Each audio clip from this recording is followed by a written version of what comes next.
Abuja-Kaduna Expressway, which has been stalled for over 5 years. And in international news from London, North Korea has confirmed custody of Travis King in its first response to requests for information on the US soldier's whereabouts.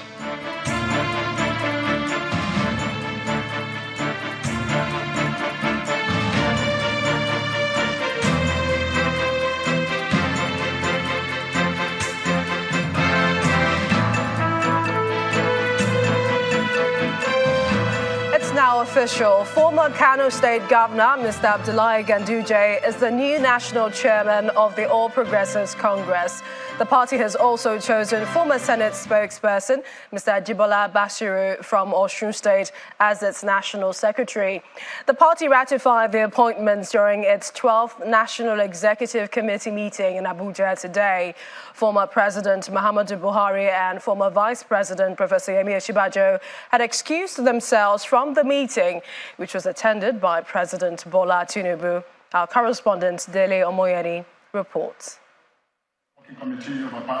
The hall is filled with leaders of the All Progressives Congress, governors, members of the National Working Committee of the party, as well as National Assembly members.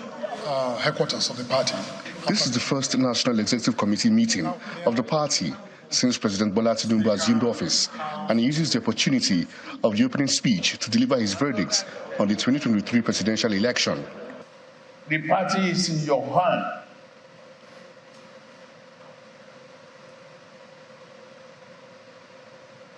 But let's redirect this party.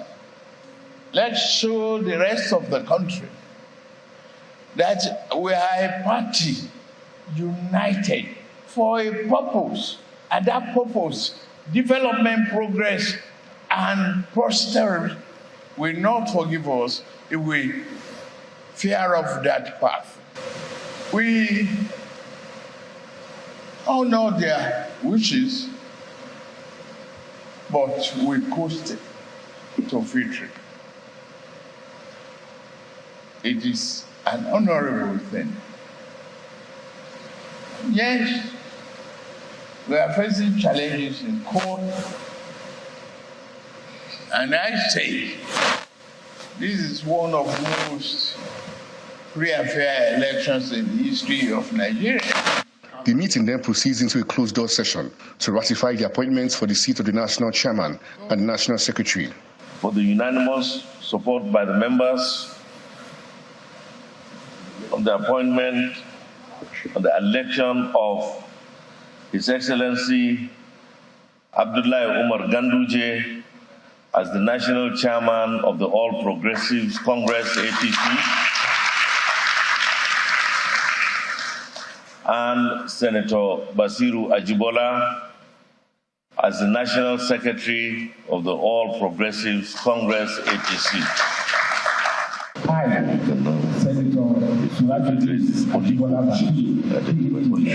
Following the election, the appointees are sworn in. I will devote myself to the service and well-being of the members of the party and the people of Nigeria.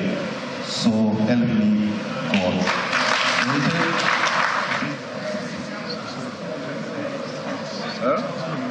In his acceptance speech, Mr. Ganduje vows to enthrone internal democracy within the party. Some important reforms will be carried out in the party, alignment with the current political landscape. This will include 1. Using the current technology, membership, registration into our party. 2. Whereby the current figure we have for the registration is over 41 million.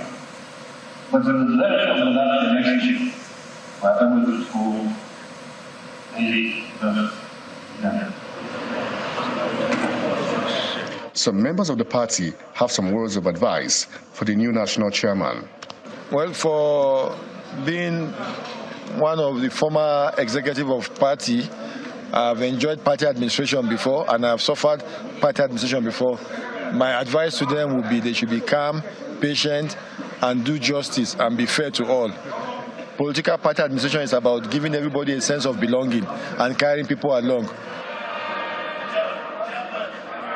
Following the election of former Kano Governor Abdullahi Umar Ganduje as the new national chairman of the All Progressives Congress at this 12th NEC meeting, the chairman says his first responsibility is ensuring that the party wins all governorship elections upcoming in the next few months. Dele Omoyeni, Channels Television News. Meanwhile, efforts towards resolving the leadership crisis in Niger Republic continues, with the chairman of the ECOWAS Authority of Heads of State and Government, President Bola Tinubu, dispatching a delegation to the country. A statement by the presidential spokesman, Adjuri Ngelale, explains that the action is in line with the resolution reached at the end of the extraordinary summit of ECOWAS held last weekend in Abuja. The delegation is headed by former Nigerian head of state, General Abdulsalami Abubakar, with the Sultan of Sokoto, Alhaji Saad Abubakar III, and the president of the ECOWAS Commission, Umar Aliyu Toure, as members. The president has also sent a separate delegation led by Ambassador Babagana Kingibe to engage with the leaders of Libya and Algeria on the Niger crisis.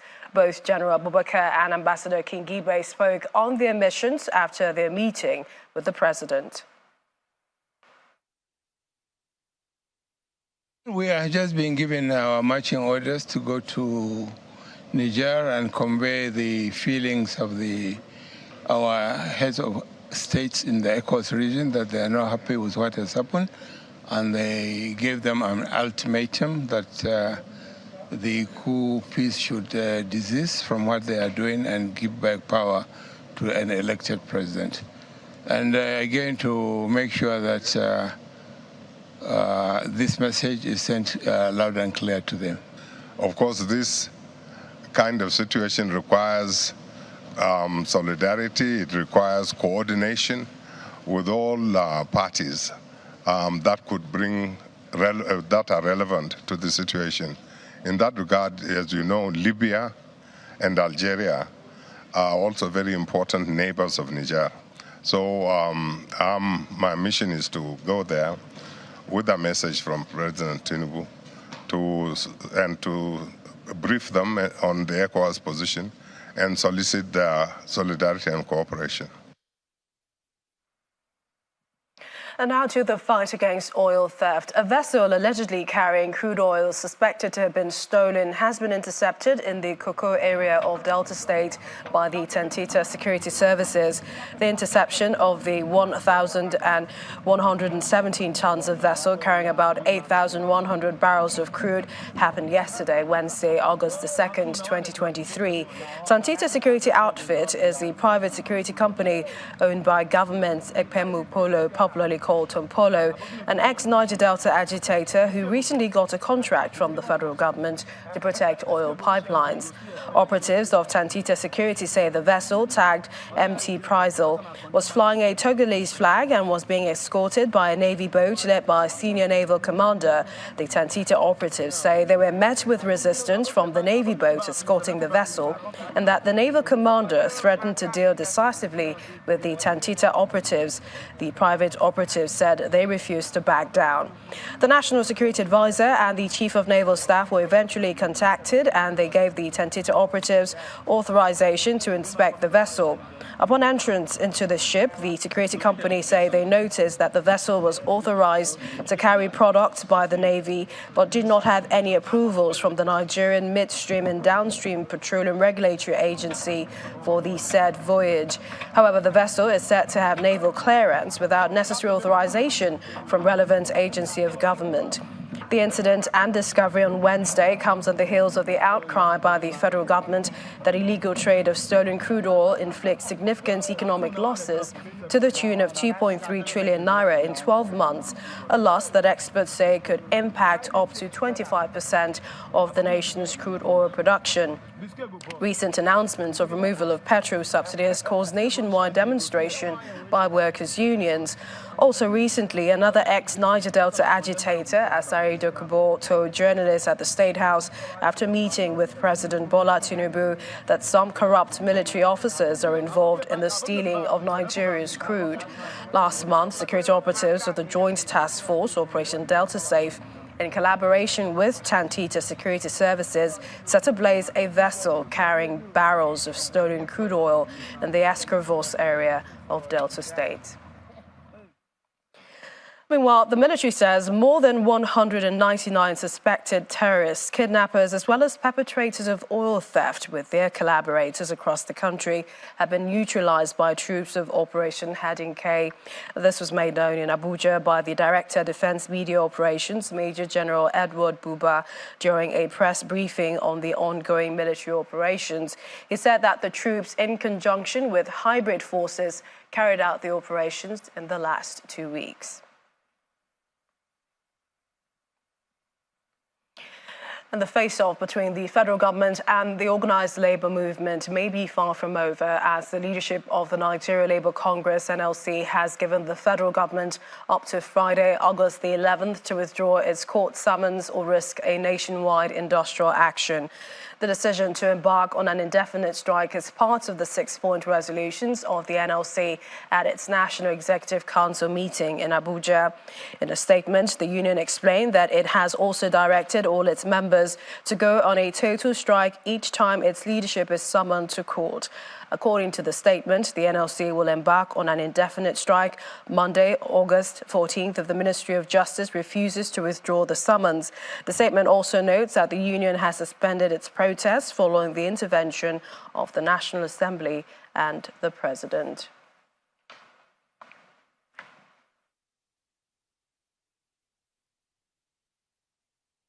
A legal luminary, Mr. Femi Falana, has challenged the federal government to seek redress in court if it feels the labour unions have violated the June 5th ex parte order of the Industrial Court.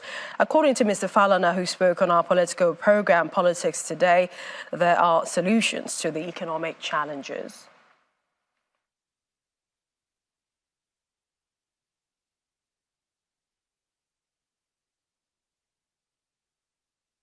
We'll return to that story a little later.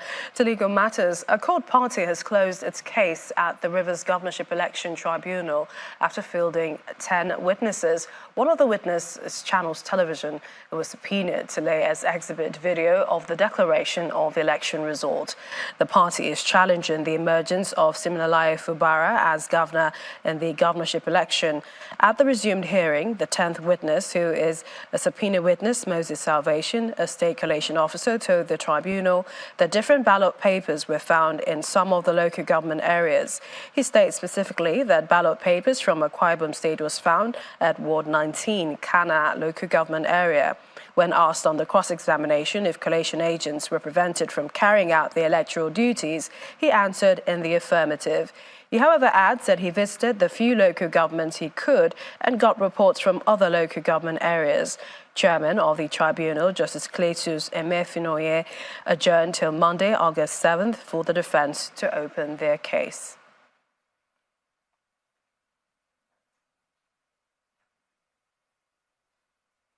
In part two, after the break, the House of Representatives Ad Hoc Committee moves to investigate delay in the completion of the Abuja-Kaduna Expressway, which has been stalled for over 5 years. That's in a moment. Do stay with us.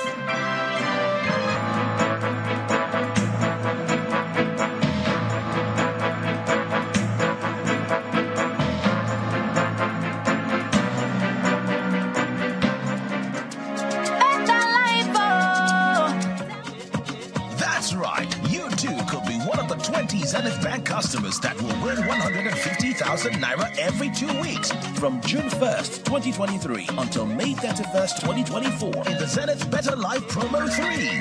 To qualify, simply open a Zenith Bank account. For more information, visit www.zenithbank.com/betterlife. Live the better life with Zenith Bank. The President and Commander-in-Chief of the Armed Forces, Federal Republic of Nigeria, His Excellency Bola Ahmed Tinubu, GCFR, will perform the groundbreaking ceremony of the Gwagwalada Independent Power Plant's GIPP project. The event is scheduled to hold as follows. Date, Friday, 4th August 2023. Time, 10 a.m. prompt. Venue, GIPP project site, Gwagwalada, FCT Abuja. The event will also be broadcast live on major TV stations nationwide. Be part of this historic event. Announcer, NNPC Limited. Energy for today, energy for tomorrow. Fresh Your Mega Billions promo could make us millionaires. Yes, buy Fresh Your 1 liter pack, open the cap to reveal the unique pin, send the unique pin to 8011 to get free instant airtime, and then SMS notifying you of your automatic entry into a raffle draw, where you could be one of 10 lucky winners of the grand prize of 1 million naira each or 100,000 naira each. You also stand a chance to win an instant cash prize of 10,000 naira or 5,000 naira daily. Fresh Your Mega Millions promo. Bring home the goodness.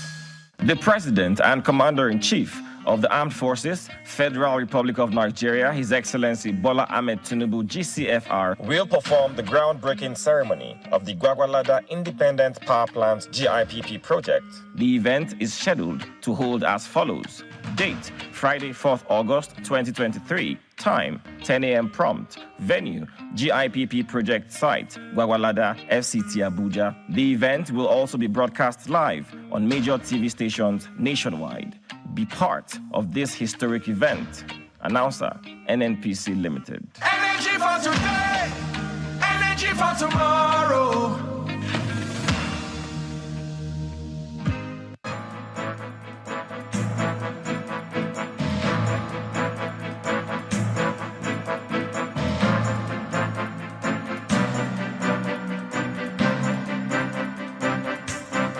Welcome back. If you just joined us, you're watching the news at 10, coming to you live from Channels Television. A reminder of our top stories. Former Kano State Governor Abdullahi Ganduje and Senator Ajibola Bashiru emerge as National Chairman and Secretary of the All Progressives Congress. The President dispatched a special delegation led by former Head of State General Abdul Salami Abubakar to Niger Republic as part of efforts towards resolving the country's political crisis. Vessel carrying over 8,000 barrels of crude oil suspected to have been stolen intercepted in the Kokor area of Delta State by Tantita Security Services. And Nigeria Labour Congress gives federal government up to Friday, August the 11th, to withdraw its court summons or risk a nationwide industrial action.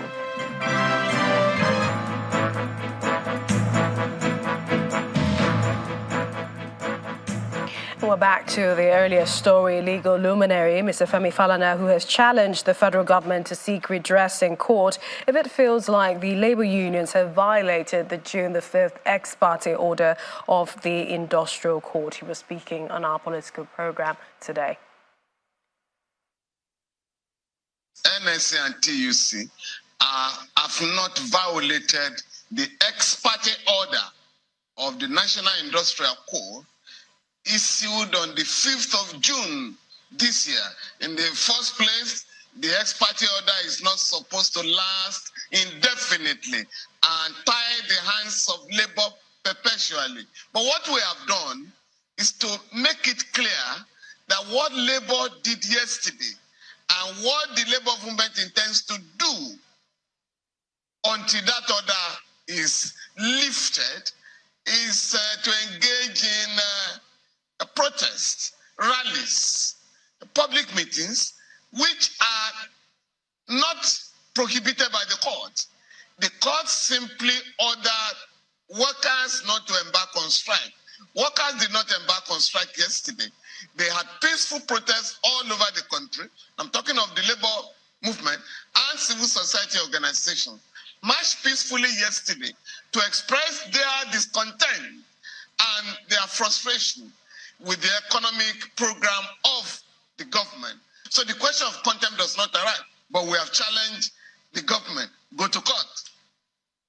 If they are sure that labor has violated the order, we shall join issues with the government in court. The president made the point abundantly clear that I understand your pain, I feel your pain, but we have no alternatives. That's where I have some problem. There are alternatives to the neoliberal policies that are being implemented. There are alternatives to the economic program.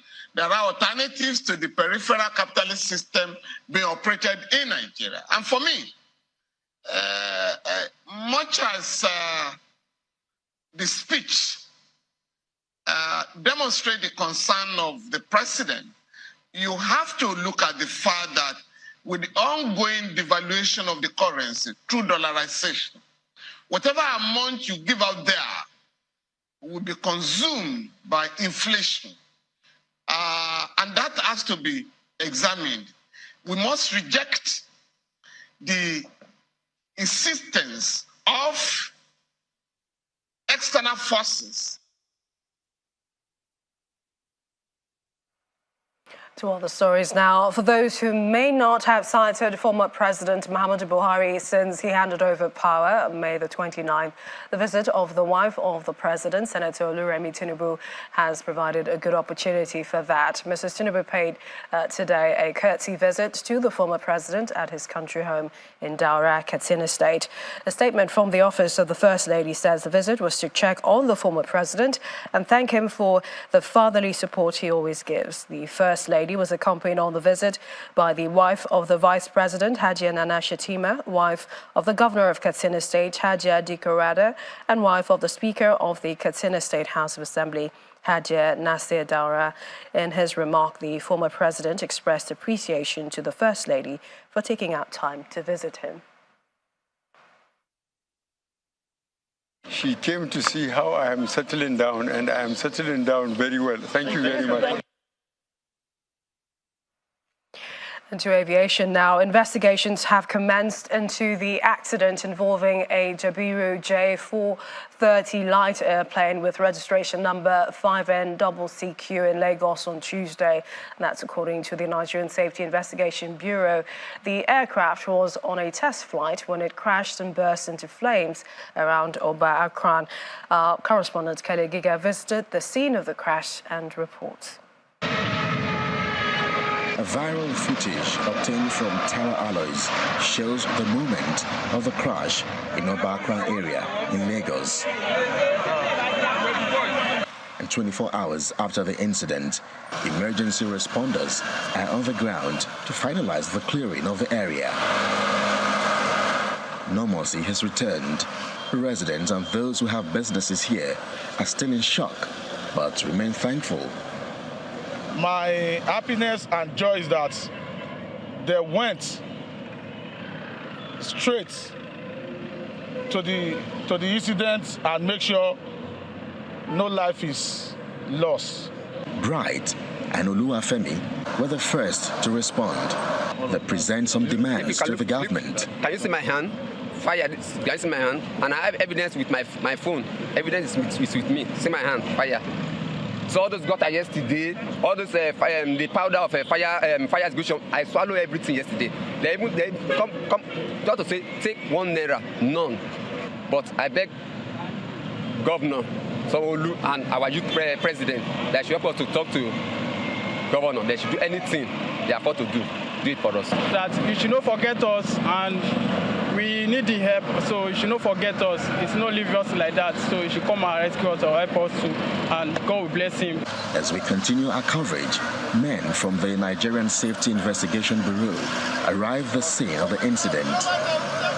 We are forced to secretly film, as we are told they are not allowed to grant interviews. On what could have possibly caused the crash, aviation expert and MD of Africa International Limited, Captain Shehu Yar, declines comment, citing professional ethics.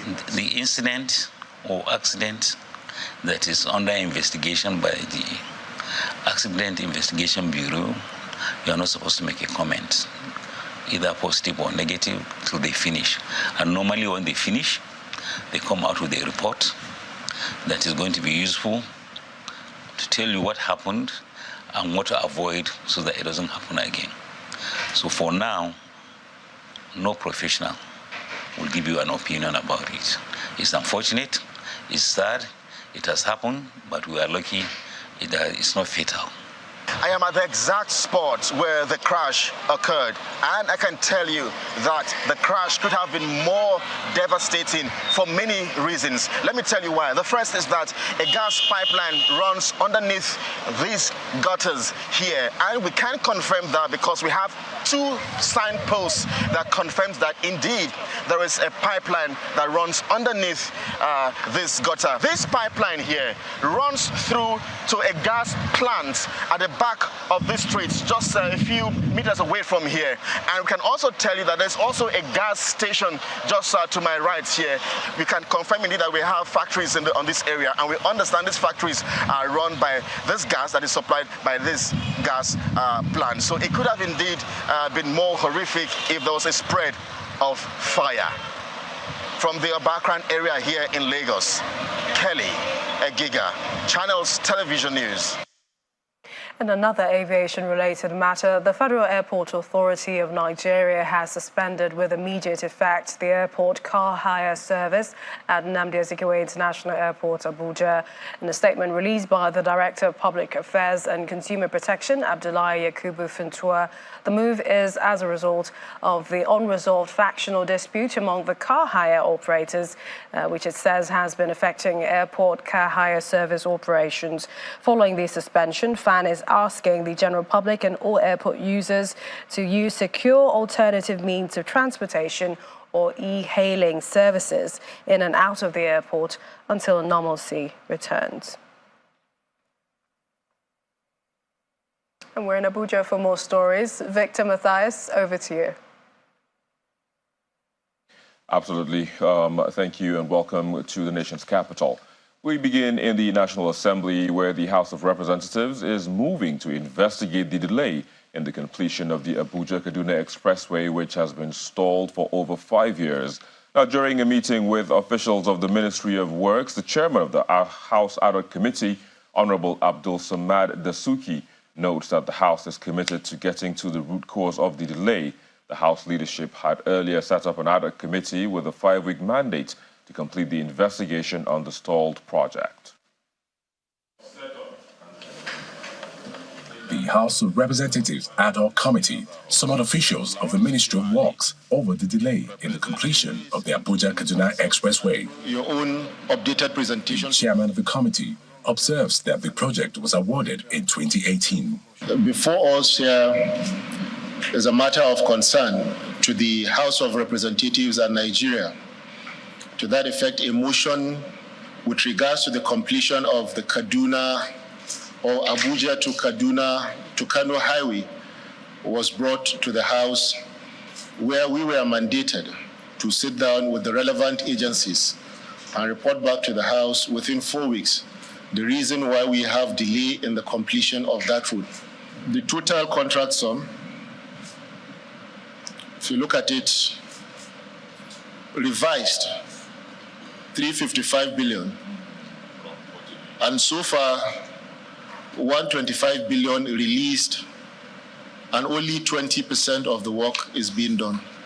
The ministry had earlier set the first quarter of 2024 as a completion date for the 375.9-kilometer dual carriageway, which extends to Kano. The permanent secretary in the ministry, Mahmouda Maman, gave an update on the state of work on the road and blames the stalled project on lack of funds and insecurity. Kano Dual Carriage Expressway was among the first that I also inspected upon my assumption in the ministry. Because of the importance of the road, when I read the report, I make it as a responsibility that, let me go and assess the fiscal condition and the situations on the road. And we went, we saw what it is, and the contractor, just like he said, gave us commitment that all things being equal by May 2025, the fiscal structure, the construction aspect is going to be completed.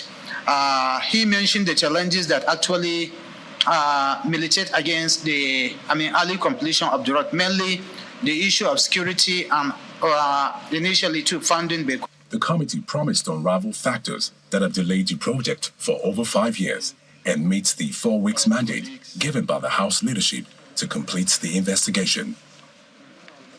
In Edo State, Governor Godwin Obaseki says the Museum of West African Arts being set up in Benin City will be a game changer in the creative arts industry in the country. Governor Obaseki, who inspected the level of work at the project site in the state capital, added that besides boosting the economy, the museum is expected to create about 30,000 direct and indirect jobs when completed. In the creative arts, as a basis for diversifying the economy and creating jobs for young people in this country. We can no longer rely on revenues from oil proceeds from Abuja. We have to look inwards and see what competitive or comparative advantage we have as a people, and how do we leverage those advantages to create an economy that will help us grow our GDP. In terms of just direct employment of people in this facility, it will be in excess of 625 people. In terms of indirect employment, you are looking at almost 30,000 people that will be employed as a result of this infrastructure we are building. What exactly is this infrastructure? It's a research facility. It's a storage facility. It is a display facility. And it's a facility that is helping us collaborate with other institutions across the world so that we can help conserve artifacts, conserve artworks, do research, because we can't always continue to rely on foreigners to tell us about who we are. Now to other development issues in the Niger Delta, where the Interventionist Agency appears set to sign a memorandum of understanding with the Nigeria Liquefied Natural Gas Company, NLNG, to drive growth in the region. The agreement was reached during a visit by a delegation from the company to the NDDC headquarters of the Niger Delta Development Commission in Port Harcourt, the River State capital. According to the NDDC, the adoption of the public-private partnership is a core policy to drive sustainable development in the area. In line with the policy of the Executive Management of the Niger Delta Development Commission, the NDDC, to drive the development of the region through public-private partnership model, the NDDC Managing Director and management are meeting with top management of the Nigeria Liquefied Natural Gas Company, NLNG Limited. This meeting at the NDDC headquarters in Port Harcourt, River State, is to streamline partnership for the sustainable development of the oil-rich region. For us in LNG, we have a theme that says we're a globally competitive LNG company helping to build a better Nigeria. Part of building a better Nigeria for us is partnerships. And in developing partnerships through the government-recognized development agency, the NDDC, we also spread out and reach out to the rest of the Niger Delta, since we can't do that all alone. The NDDC Managing Director commends NLNG for reaching out to the Commission for Partnership, saying that the legal team is currently studying the proposed Memorandum of Understanding. He explains that the agency has decided to adopt the PPP model to provide alternative sources of funding for key development projects and programs. We believe development is only tool to achieve peace. So thank you for partnering with us to ensure that there is lasting peace and development in the Niger Delta. We believe this journey that we started is going to end successfully. The Commission's Chief Executive Officer says following the aggressive reforms carried out by the current executive management, the NDDC has seen appreciable offers for partnership towards the development.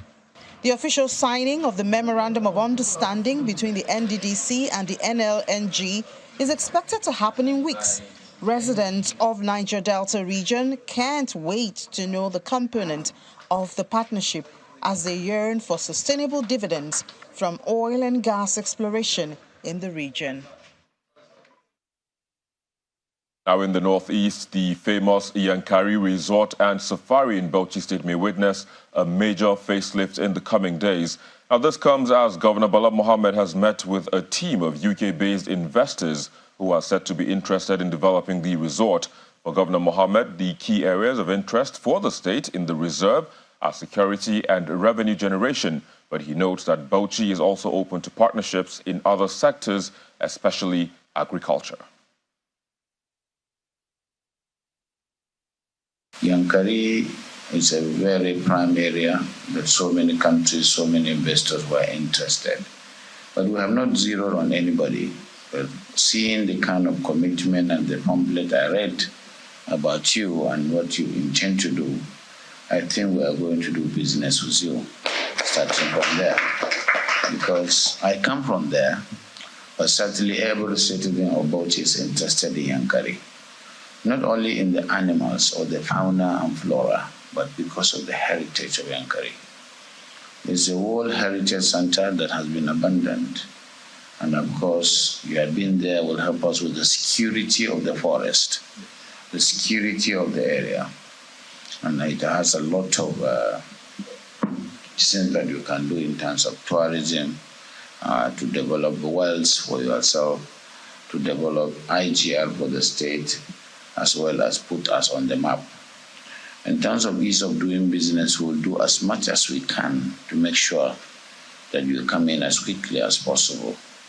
What we want, so many people have come and left, and then there is no any tangible thing being done. Well, we have to wait and see how that partnership will turn out in the Pearl of Tourism. But that's it from the nation's capital.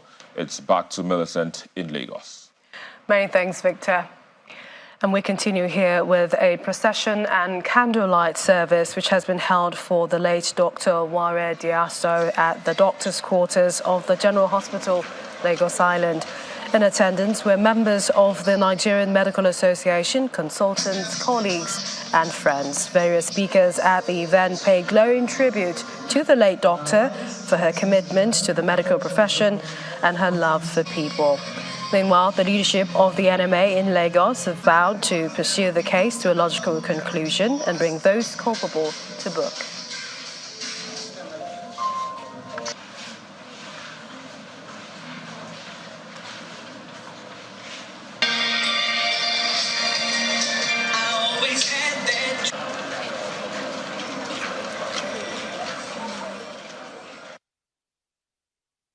We just finished procession for our dear sister, Dr. Diaso, that passed on the 1st of August. We just finished, and NMA Lagos is setting up its own investigative panel that will start working from tomorrow. We have members of NBA, members of NSE, and also NMA on the committee to do due justice to what is the root cause analysis of this dastardly and very, very preventable accident that killed one of our young, vibrant and upcoming doctors. So we appeal that everybody in Lagos should support this move so we can change the trajectory of healthcare in Lagos and bring sanctions and prosecution for those that killed our doctor. We know that healthcare in Lagos is not as excellent as it looks. We need a lot of revamping. A lot of things need to change, from welfare of doctor to access to healthcare to availability of materials that needs to be good working place and working conditions for medical doctors and seeing patients in our hospitals. So after this particular investigation, we're going to have another audit committee to look at all the general hospitals in Lagos to see where the problems are, what we need to do going forward, because we want to give quality healthcare to Lagosians as the case may be. Our death will not be business as usual. We'll get answers. People will go to jail. People that are responsible will go to jail. We'll get names. We'll shame them, and this will be the end of this kind of preventable death in our healthcare system. And there will be workplace policies of safety for our medical doctors in Lagos. Our thoughts and prayers are with the family of the dearly departed. To some company news now. Verve International, a Pan-African and multinational financial technology and payment card brand owned by InterSwitch Group, has unveiled the 4th edition of its Verve Good Life promo in Lagos, Nigeria. The company says the promo is its own way of extending support to Nigerians and making them believe in their dreams of living a good life, regardless of the present economic situation in the country. Verve appeared not to be relenting in its commitment in giving the good life to its customers as it unveils Verve Good Life Promo 4.0.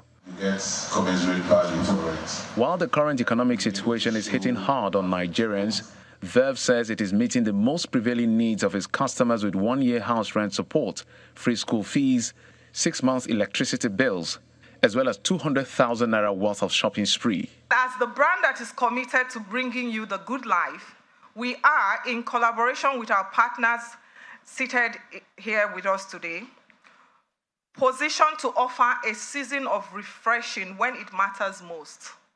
Hence, this year, the Verve National Consumer Promo is particularly focused on easing the burden of Nigerians. At Verve, we have always believed in the power of the ever-expanding community, and this promo is a testament to that belief.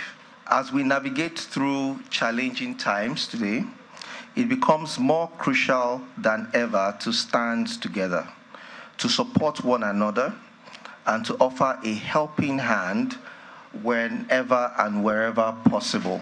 And then the official launch of the promo. A chance to transact and experience the joy of winning. Whether it's a free rent or a cozy home, free fueling of your car, a hassle-free school semester funding, uninterrupted power supply, or the excitement of a shopping spree, the Verve Good Life 4.0 promo has got you covered. Join us to experience the good life with Verve.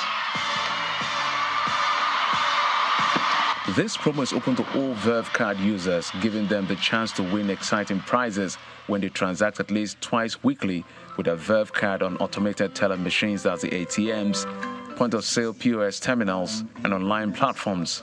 The promo is open to all Verve card holders, right? And what does that mean?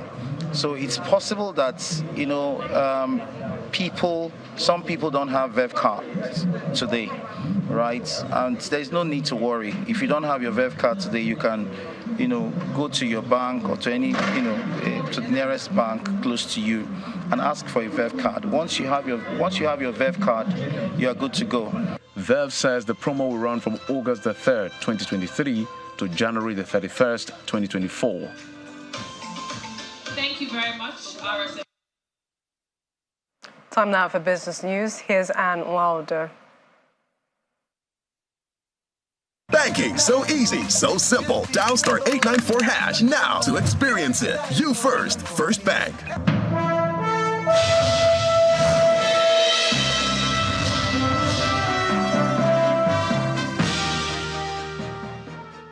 Thank you, Millicent. Hello and welcome to Business News. After 51 years of operation in Nigeria, British pharmaceutical giant GlaxoSmithKline GSK has now announced plans to end its prescription medicines and vaccines business in the country.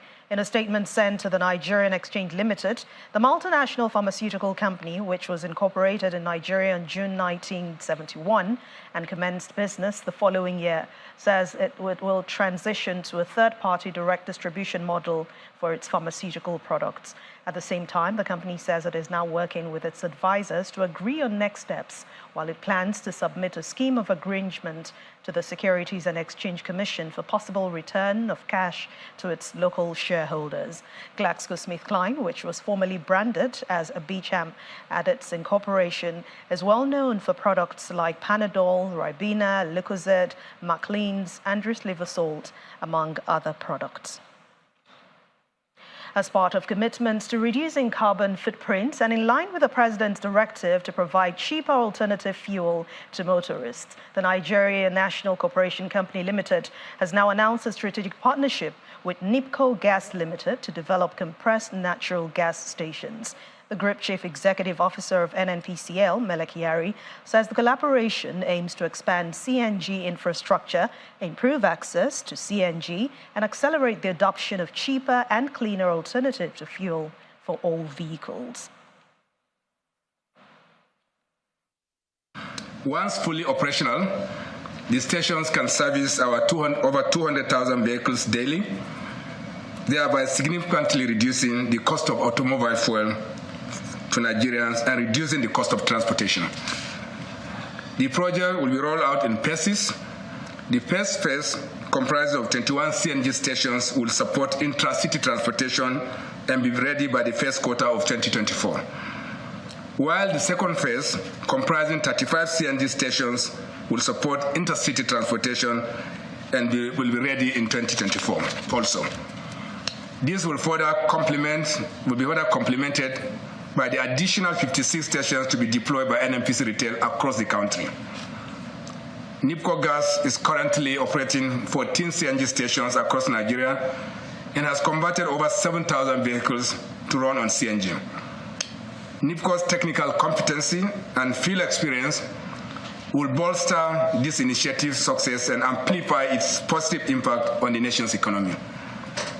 This initiative would leverage Nigeria's abundant natural gas resources to bring multiple benefits to Nigerians, including access to cheaper fuel, reduce cost of transportation, reduce carbon emissions, create new businesses, and chains and streams of job opportunities that will unfold.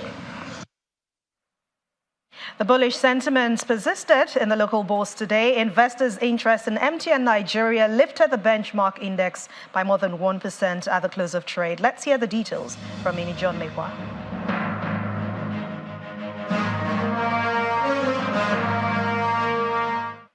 Well, thank you so much, and good evening, everyone. Welcome to the Stock Market Report. I'm glad to say that we are back to the 65,000 level.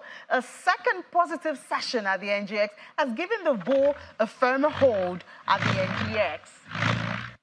So let's look at the numbers now. Looking at the all-share index, it's 1.55%, much better than what we had yesterday. And that's the 65,000 that we are celebrating, 65,263.06. Market cap back to 35.5 trillion naira. Now, taking advantage of the drop in prices, that's what investors did. And they feasted on a whole lot of stocks, starting with the most liquid. That's when we're looking at the counters now. The banking stocks, they got a lot of positive attention today. The figures all gained. So it's not a surprise that banking is up 3.19%. Another counter that has been very positive today is consumer goods, 2.24%. And that's thanks to Dangote Sugar. Dangote Sugar gained yesterday, gained again today, retaining that positive. It gained 3 naira 25 kobo to close at 35 naira 90 kobo. Nigerian breweries also added to that. But guess who really moved the market today? There you have MTN Nigeria. So if you invested in MTN Nigeria just today, each of your stocks gained 17 kobo. And MTN Nigeria moved 310 million naira around the market. That's the value of its trade today. Kudos to MTN Nigeria for moving the market and keeping the ball on the floor of the NGX. We'll see what will happen tomorrow, final trading day of the week. That's it from the Stock Market Report. Back to you, Anne. Thank you, Rainey. Well, we hope to see another green tomorrow. But let's check out the closing figures for other major markets around the world.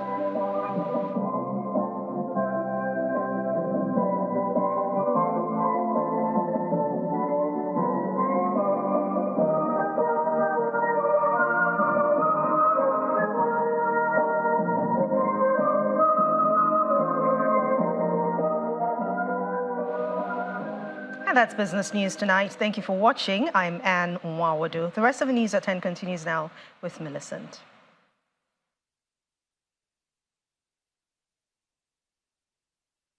Now to experience it. You first. First Bank.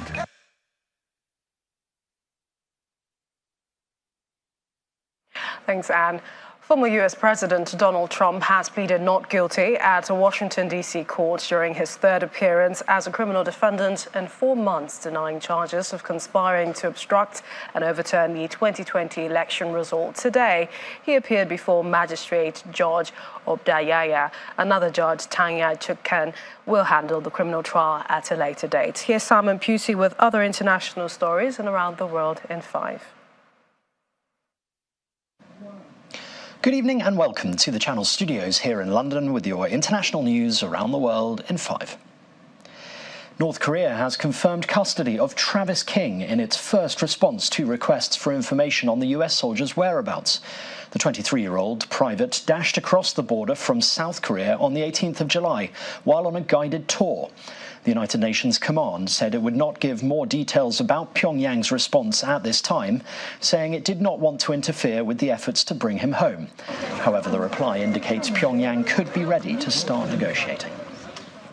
The United States has ordered the partial evacuation of its embassy in Niger following last week's coup. Hundreds of foreign nationals have already been evacuated from the country, and on Sunday the French embassy was attacked by protesters. Par devoir envers le peuple nigérien et conscient de la gravité du moment que vit notre pays. Coup leader General Chani has warned against any interference in the internal affairs of the country. We remain committed to the people of Niger and our relationship with the people of Niger, and we remain diplomatically engaged at the highest levels. That's something that will continue. I will also say that the safety and security of our personnel and of U.S. citizens overseas is our highest priority. We constantly monitor events on the ground and make decisions based on what's appropriate to safeguard our personnel. We're monitoring the situation on the ground and making the decisions we need to ensure their security now, but I don't have any further announcements at this time. The self-declared new leader of Niger says the country is on a transitional path to democratic elections, 1 week after he ousted the democratically elected president Mohamed Bazoum. It comes as protests in support of the coup and against sanctions take place to mark Niger's Independence Day, despite an official ban on demonstrations. Protesters are also demanding the departure of French troops which are stationed in Niger to help it fight an Islamist insurgency.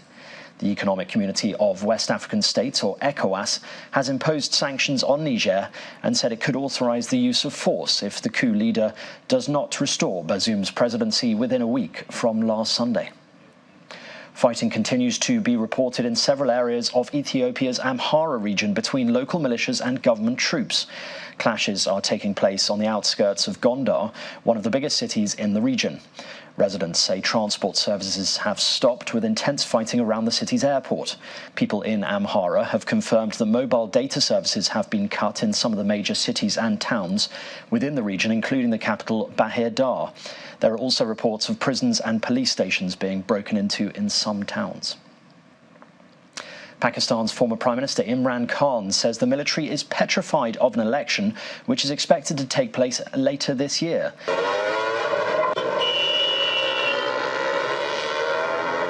He alleged that fascists are leading the country into the dark ages.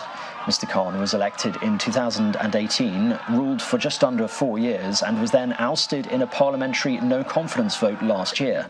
Observers say a big reason was for him falling out of favour with the powerful military. Rescuers have evacuated residents in trucks and boats from flooded cities in China's northern Hebei.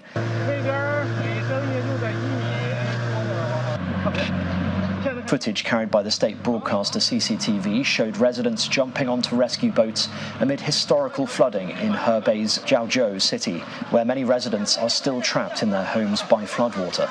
The waters could take up to a month to recede in Hebei, where Jiaozhou is the hardest hit city. As of Thursday, more than 1.2 million people in Hebei had to be taken to safety. And followers of Pope Francis have celebrated as the leader of the Catholic Church held an event for students in Lisbon. Catholics from around the world travelled to join the World Youth Day event at Lisbon's Catholic University. The pontiff then met and spoke with children at a school in Cascais.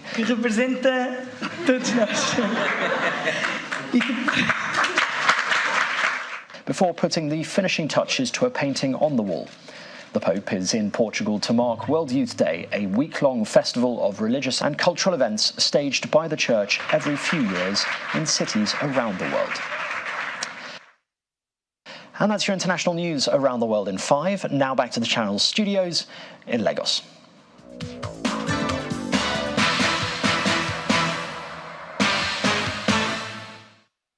Thanks, Simon. We'll begin with a fantastic progress by reigning FIBA Women's AfroBasket champions Nigeria the Tigress, who advanced to a record 4th consecutive final and their 6th in the history of the championship. The Tigress achieved the feat this evening when they beat host Rwanda 79-48 in what was seen as a one-sided semi-final, where Nigeria's Emi Okonkwo was again our top performer with 23 points, 10 rebounds and 2 assists. And after a 2-day break, the Super Falcons returned to training ahead of the round of 16 tie against the Lionesses of England. Our correspondent in Brisbane, Australia, who is covering that event, Cecilia Omorogwe, brings us an update from the camp. It's back to business for the Super Falcons of Nigeria. They begin training after they had 2 days off given by the technical crew. And during these 2 days, they visited the Mount Coot Forest in Brisbane.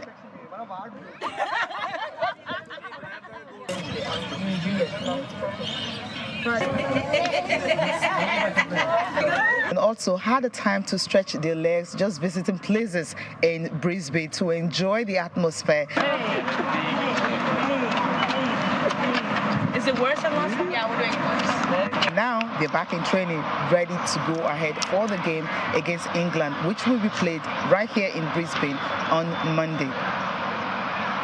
And the players are really looking forward to this because for them, England is one of the biggest teams in the world, having won the European Championships just last year. We saw what they did against China. We watched the game and we kind of have an idea of how they play. And we're not going to make the same mistake the Chinese made. So we have a game plan we're working on, on how to, take them on and all of that. And hopefully it's going to work to our own favor. Hopefully we'll come out on top on Monday with the game plan we have. Honestly, I'm just so excited to play them. I obviously know a lot of the players. I grew up playing with a lot of them as well, so I know them more than just teammates, but as friends as well. Obviously, it was like a different point in my life when I was playing for them, so it's almost, for me, it's nice, like 2 different parts of my life kind of coming together to be able to play this game. It's no, I'm really looking forward to it. From the FC Lions Stadium right here in Brisbane, Cecilia Mogbe for China's Television News. Brilliant, Cecilia. Meanwhile, Morocco have reached the last 16 on their Women's World Cup debut after beating Colombia 1-0. Although the South Americans progress as Group H winners, Anissa Lamari scored the only goal via rebound after captain Gislan Chebat's penalty was saved. And Morocco will face France, while Colombia will play Jamaica in Melbourne. And that's it on Sports News. Millicent is back to you.